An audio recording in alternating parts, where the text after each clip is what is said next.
ihany izay no mitadiavako fa tsisy ilay mba oloniray iaraka nangana ho avy milay de niodina vy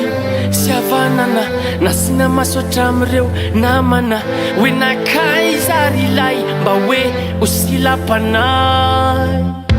tampoka amile tsapozina ve de iny anao fitazako iney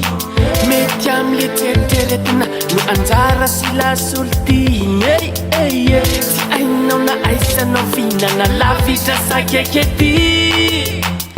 ratoka tsy hitako izandroany de rapitsindra iaho mana tena vao avy lay malalasa ela fa sasatrao sasatra ny mantany hoe mbola misy ny anjarako anjarako ve any hoany ty foko mitady namanaza ela ramba azo atao ny vavako maniry mafy ny antsony anaranao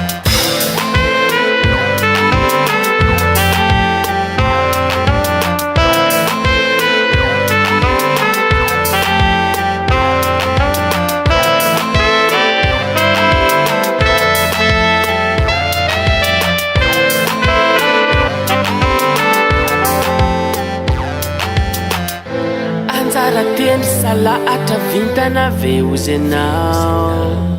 zay mihitsy no mahatonga an'ireo tsy mety tamana fa lasa mandao satria efa miandrany hoany any hoaniny anjarandreny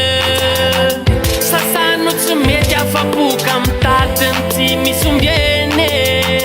tsy hoengy mitadiny lafatra na koza tena kanto ny tanjoko fa fotsiny oloniray anaiky ny tsara sy ratsy ato amiko ka miangavy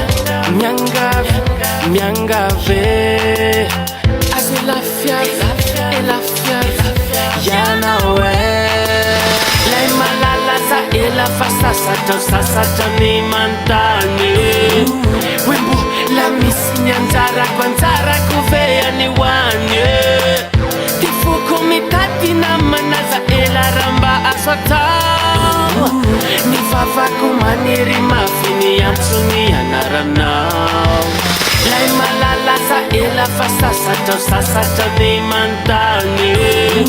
hoe mbola misy ny anjarako anjarako ve any hoany ty foko mitady namanaza ela ramba azo atao ny vavako maniry mafy ny antsony anaranao aiza ihany anao malala mahatonga avy am'izay moa efa sasa miandra